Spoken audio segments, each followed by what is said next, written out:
Yo, what is up, everybody? Chris here from Fake Sports News, giving you guys another bracket. You know what time it is, ladies and gentlemen. It is Major 2 season. We are going into Major 2 starting tomorrow at time of recording. Today, as you guys are watching this. And honestly, I hope you guys enjoy all the matches. If you're attending Major 2 in person, it's in Boston. It's hosted by the Boston Breach.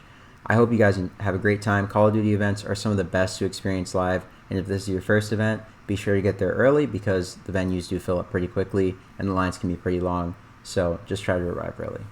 So yeah, guys, without further ado, let's get right into the bracket. We kick things off with the New York Subliners, our defending Major 1 champions, taking on the Minnesota Rokkr, who are a struggling team right now, it must be said.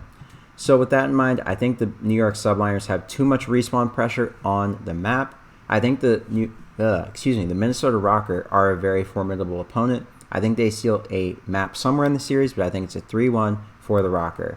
With this bracket, I'm going to be pretty decisive and pretty quick. I don't want it to be another 30-minute video. Knock on wood. There's no wood around here, so I'll just knock on actual granite.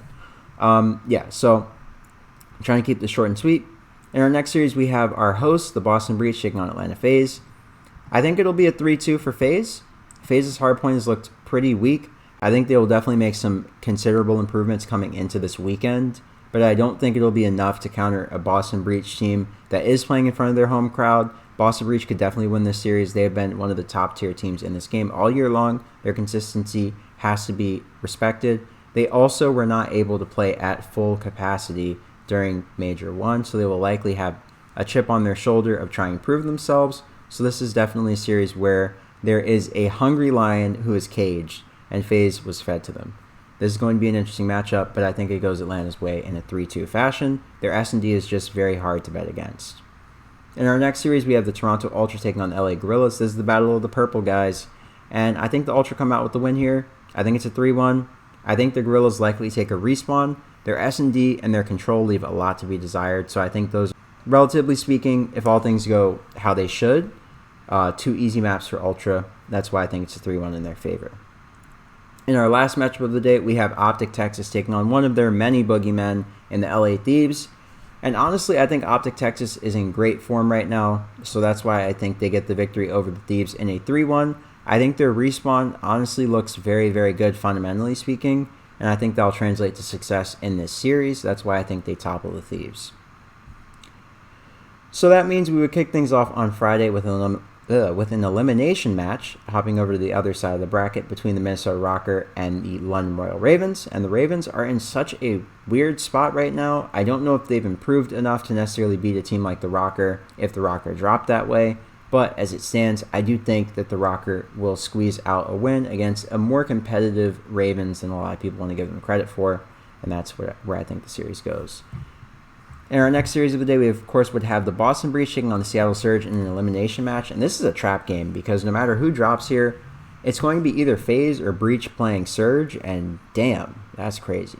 So I'm going to say that no matter who drops here, just based on Surge's weak S&D, it's going to be a pure square up between these two teams. And I think Boston comes out on top, but I think it's a 3-2. I think it's a nail-biter just because Seattle is a good LAN team, and I do favor them in the hard points. They have the best win percentage overall. Mac, Sib and Pred are just different in hard points. So I think they win 2 respawns somewhere in the series, possibly control in the hard point, but I think it goes to 5, and I think the Breach or Faze walk away with it there, just because Seattle Surge is not good. In our next series, we of course have the LA Thieves taking on the Florida Mutineers if all things go according to plan. And the Thieves are a very good control team. They're also a very good hardpoint team. So if that's the case, then I think it's a 3-1 for the Thieves. The Mutineers are S&D merchants in this stage, and that's all that can really be said there. Their control was pretty solid, admittedly, but their hardpoint is atrocious. They're 5-21 on the season, and there's 2 hardpoints in every series. So if we're doing pretty simple math, then it should be a very clear LA Thieves win just based on percentages.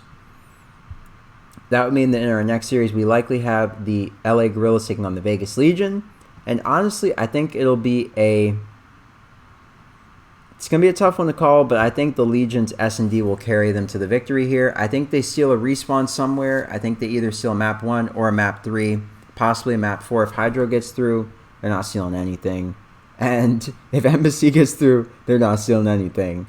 So honestly, I think Vegas Legion will probably win this series in the vetoes, and that's why I have them getting through in a 3-2. Their S&D is also just phenomenal. So against a team like LA Guerillas that hasn't really shown any clear signs of improvement in S&D, I think it's a recipe for success for the Vegas Legion. Barbecue chicken, if you will.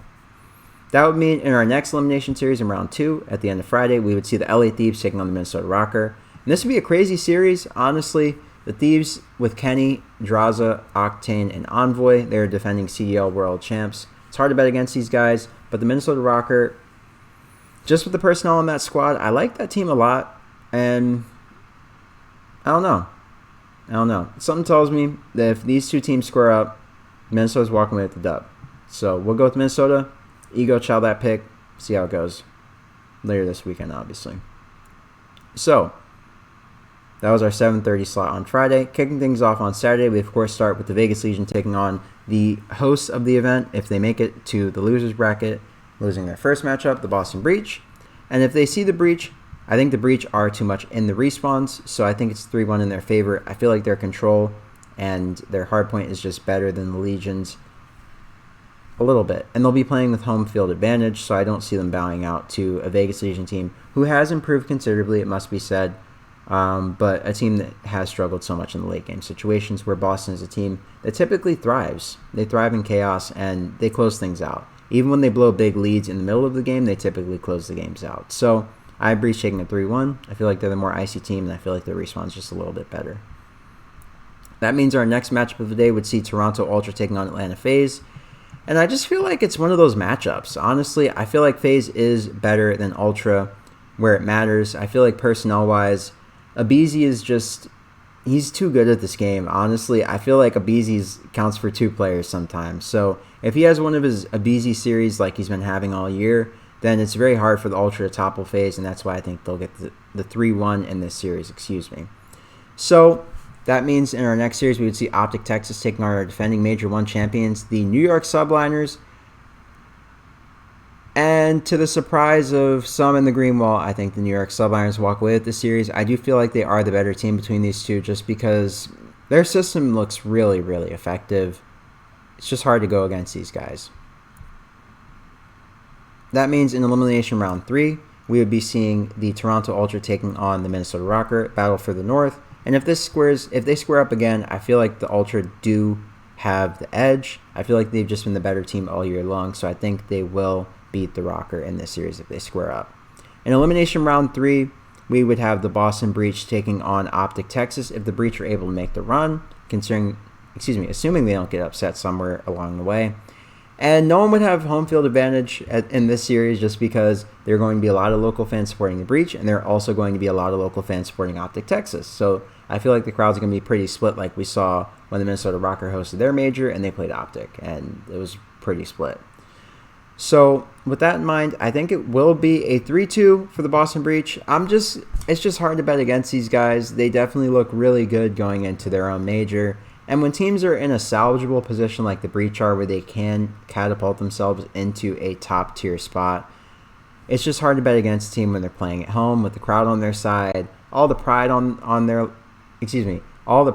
line. It's just hard to bet against these guys. So this may be trolling a little bit, but actually, yeah, that's trolling for sure. That's for sure trolling. All right, we're gonna switch this up, ladies and gentlemen. I'm gonna say Optic Texas make it through. I want to keep it fair. I do think Optic Texas with their S&D breaching game 5s. I had to think that one through a little bit. There was something with my mind as an analyst. It was just like, breach game 5? Hell nah. I mean, maybe the crowd buff comes in, they win the game 5, but they're 0-5 in game 5s all season long going into this. That's pretty significant.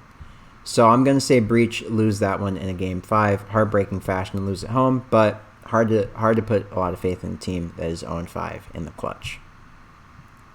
So that means kicking things off on Sunday, we would have our winners finals being Atlanta Faze versus New York Subliners.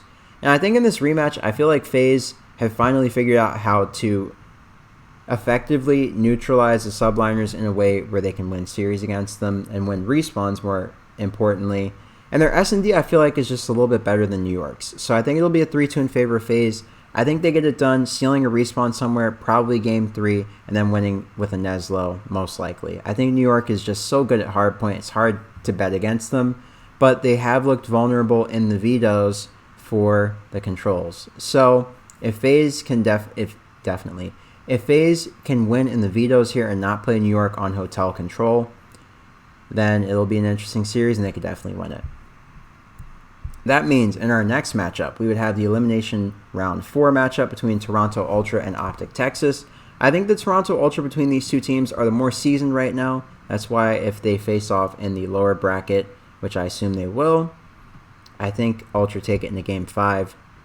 Actually, I'll say game 4. I feel like their respawns are just a little bit better than Optic's, and they will be playing with a chip on their shoulder since Optic did beat them in the Stage 2 qualifier. They'll be trying to prove a point saying, hey, you just caught us on a bad day. With the honeymoon buff, it is what it is. So, once again, we have Atlanta Faze in the grand finals. They always get here somehow in my brackets, but I just feel like there are matchups here that they can really exploit. They match up very well against the Boston Breach every time they play them. Knocking on marble instead of wood. There's no wood here. So, I think going up against Toronto Ultra and Boston Breach, two teams that they've historically matched up well against franchise-wise, I think it'll be a success for Faze. And they recently beat the Subliners, so there is that as well. This isn't hopium. This is just looking at it from a purely analytical standpoint. Call of Duty is definitely a game that lends itself to matchups. That's why I was a little bit hesitant to give Optic Texas a definitive win over the LA Thieves, because they are a team that has beaten them on land quite a few times. So, and in round 1, Optic Texas versus LA Thieves typically has not gone well for Optic. So that's why I didn't place a lot of confidence in Optic, but then I thought about it, recency, and just the personnel, hard to really bet against them. But yeah, enough about that. That means in the elimination finals, we will see the Toronto Ultra taking on the New York Subliners. And this is a rematch of our elimination semifinals last tournament, where the Subliners were able to beat the Ultra 3-1. I think this time around, the Ultra get their get back. The Subliners are a fantastic team, do not get me wrong, but I do feel like Ultra was the best team in Stage 2, and I think somehow, some way, they will find a way to get back to the grand finals no matter what. Conversely, I think the New York Subliners are in a place where other teams are starting to adjust to their play style and figure out how to counter them playing within their own systems. And that's why we did see them lose twice in the stage to teams like Seattle and teams like Faze, teams that typically have the team compositions that can rival that of the New York Subliners. When they square up against teams with two really dominant SMG players, or a really dominant flex player, or a really great AR in the back, they struggle sometimes. So that's why I think Toronto Ultra, when they start firing on all cylinders after a loser's run, I'm scripting this now, I think they topple the New York Subliners, just because at that point, I think they will have figured out how to beat their most recent boogeyman. So, with all that being said, I think the grand finals is a rematch of Major 2 from Cold War. Plot twist. Okay, this was an unintentional plot twist, I swear to God. But I think it's a rematch of Major 2. I think Faze will make their first grand final of this year, and I think they win this series with a 4-2 scoreline, because the S&Ds, I think they decisively take in this series. I do think the Ultra is a better control team. I think when these two teams square up in hardpoint, Faze will likely edge it out, just because this team has more experience in these late game situations and in these big moments in tournaments. And the Ultra have two players in Scrappy and Sandy that are young, and they don't have as much experience under the lights. So that'll just about wrap it up for me, everybody. If you guys want a recap of what I'm thinking this is how we start on day 1. These 4 matches here that I'm mousing over. I'm thinking day 2. Where's day 2? Where do we start on day 2?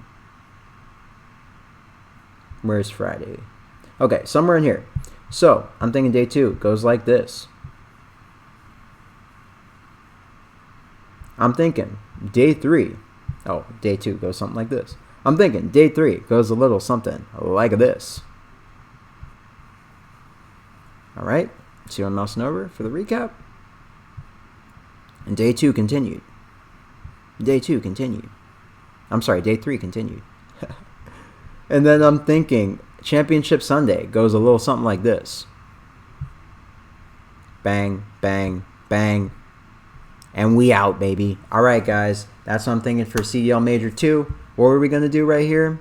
We are going to lock it in. Shout out to my man Farouk from Gears of War. Going to submit predictions. Can't be modified. It's over. Predictions are locked. So yeah, guys, I hope you enjoyed this video, and go make your own bracket. Try to get on the leaderboard like your boy. Try to beat me if you can, and if you do, let me know. Catch you guys on the next video. Don't forget to like, comment, and subscribe to the channel if you're brand new. If you enjoy this content, be sure to share it with someone who you know that likes COD or likes competitive gaming, or someone that you think would enjoy it. And I'll catch you guys on the next video. Once again, this is Chris from Fake Sports News, and I'm signing off. Hope you have a great morning, noon, or night, wherever you may be on this beautiful planet. I will be bringing you guys coverage every single day of the event, so be on the lookout here and on my socials. Links are, as always, are in the description down below. Catch you guys later. This is Chris from Fake Sports News signing off, and I will catch you guys on the next video. Peace.